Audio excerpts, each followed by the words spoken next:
This is CES MMA.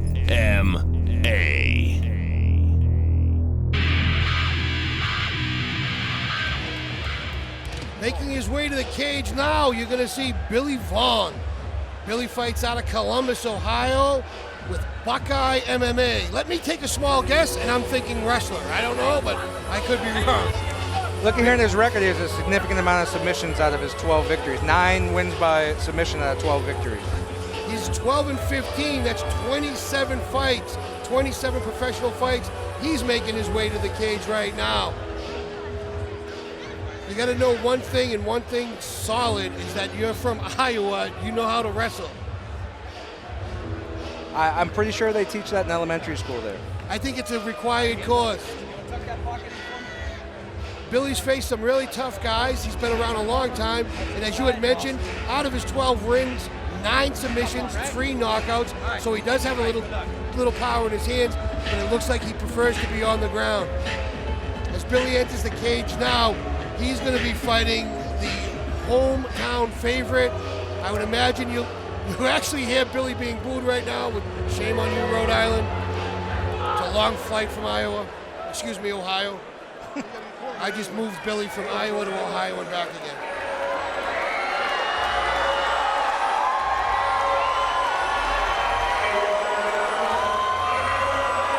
Well, as the crowd indicates,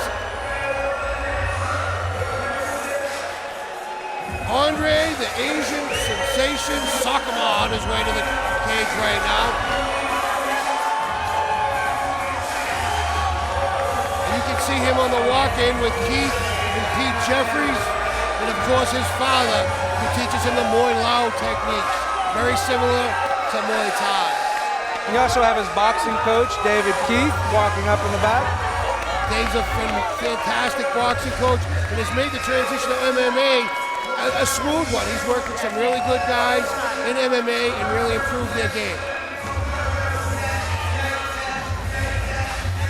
Andre has a pro record of 5-1 with 3 knockouts, and anybody that's watched Andre fight, especially here at Twin Rivers, knows he's a very exciting fighter.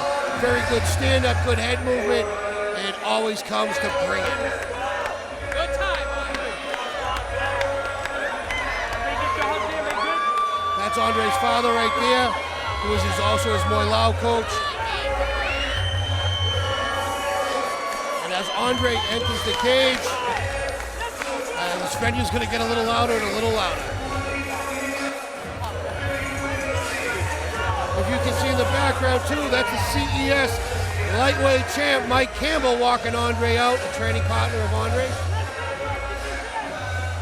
And a student of yours, Mr. Brewer. Yes, I've had a good opportunity to train Andre on the ground, help him with his ground game. And I'm very excited to see this fight tonight. He's surrounded himself with some great coaches. He's got great people in his corner. I'm hoping to see a very exciting fight. Without a doubt. This is the badass tale of the tape. Andre SOUKHAMTHATH, 5-1, weighing in at 144 pounds, fighting out of Woonsocket, Rhode Island, against Billy Vaughan, weighing in at 145 pounds, fighting out of Columbus, Ohio. Don't want to wait another second. Take it away, Jamie. Ladies and gentlemen, this is the Badass Incorporated bout in the bantamweight division. Introducing first, fighting out of the blue corner, fighting out of Buckeye MMA Gym. His professional record is 12 wins against 15 defeats, with 3 big wins coming by way of knockout and 9 wins coming by way of submission. He weighed in at 145 pounds, hailing from Columbus, Ohio, introducing Billy Vaughan.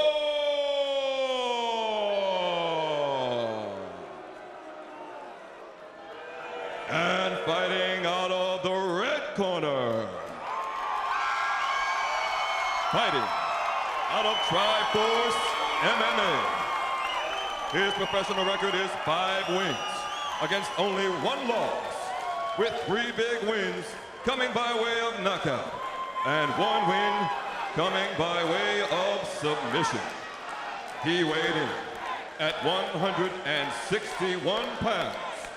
Hailing from Woonsocket, Rhode Island. Introducing Andre, the Asian sensation,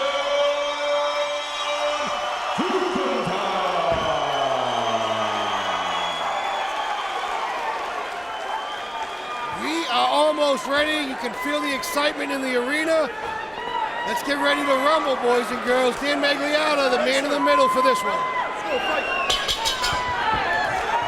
Nobody touches hands. Andre comes out, measuring with a rear leg kick. Billy connects with a straight right hand after catching that leg kick, something we were talking about earlier, Tim. Andre's doing a good job here. He's immediately transitioned. He's trying to secure the wrist. He's still blinking his eyes out from that straight right hand, though. True, that was a combination of errors. He got caught, his kick got caught as he was leaning back, and he got clipped with that right hand all in one shot. But see, he's got a fairly active guard. He seems to be acting a little bit more leggy, a little bit more hip movement, head control, controlling the center, protected himself well against the elbow. He seems still trying to work angles. It's been my personal opinion that stand-up fighters, strikers, guys that really like to strike more than the ground, defend strikes much better off their back than your traditional wrestler or jiu-jitsu player, just because they're more, it's common, they're more used to defending or popping away with the parries. Absolutely. Now this is interesting. Gentleman has a toe hold. Andre's leg is bent. He was able to escape. He rolled through it. Still, kind of a close call there. Those toe holds can be difficult, especially when your knee is bent like that. Or Billy's able to get control back on the top. He's got half guard. Looks like he's trying to secure the position. Andre's doing a good job of staying active. You see how he's got his right knee high instead of having his legs locked together? Yes, that's preventing him from coming forward. It's almost the foot and the hip concept that we talked about from half guard. Exactly, it's preventing that drive forward. So he's using his knee instead of his foot in that aspect to create some space. Correct. And again, as you're going for wrist control, you can almost see how Billy's almost purely defensive here on the top. He hasn't really been able to get his footing and try to deliver some damage. Andre's doing such a good job being active. Just as you say that, 3 elbows in a row. He did. Andre defended a couple of them, though. Well, no, he postured up, and he's working that right elbow. That one found a hole. One of the interesting things I don't think fighters realize is when somebody's got you on the ground and they're punching, they almost always punch you with their power hand. Right. Billy drops back in again. Is that for a heel hook? Well, he doesn't have it because he doesn't have Andre's legs split. He has him captured, but he has to have 2 of his legs on Andre's one. Andre's in the middle, he should be fine. What he needs to do is work to break that split and not fall into a position on the way out like a knee bar. See, he's defending well. He lost his balance. He's trying to capture his bottom right foot with his left toe, and again, he needs to defend that toe hold and avoid the knee bar at the same time. But he's doing a good job. He's changing the angle, and he's surviving. Andre's got a ton of swelling over that right eye from that earlier elbow. All right, he's got to watch his neck here. He's got to be careful about continuing to get up. He jumps through, which relieves the pressure, allows him to survive, but now he's on bottom. And he does it. He reverses it very, very well. Again, an underutilized skill in MMA. Now he's on top. Now he's got good position. He's going to stabilize. He's going to try to start delivering some punishment. He's going to try to trap that near arm with his right knee. Keep throwing those short right hands to the outside until attacking the Americana. Andre to the far side. He's got that lock pretty deep. He might be able to finish with this. He's got it. He's got it. Clear it is. Andre Soukhamthath with an Americana finish. Huge, huge win for Andre.